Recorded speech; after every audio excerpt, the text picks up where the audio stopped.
بهار آمد. بهاری پرسخاوت زندگانی و طبیعت را روح و روانی نو عطا می نماید. بابای دهقان به اطراف نگریسته امید می بندد به فیض و برکت دسترخوان، ریزق و روزی فرزندان.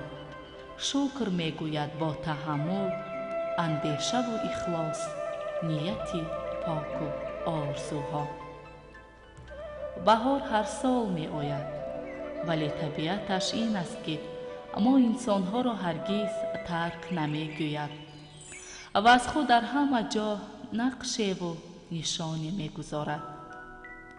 در پیراهن اطلس گلدختران، طاقه زردوزی و تور حریر نوعروسان، درز و سوزنی های چیوران، نقش و نگار سحرانگیز صورتگران به جلو می آید.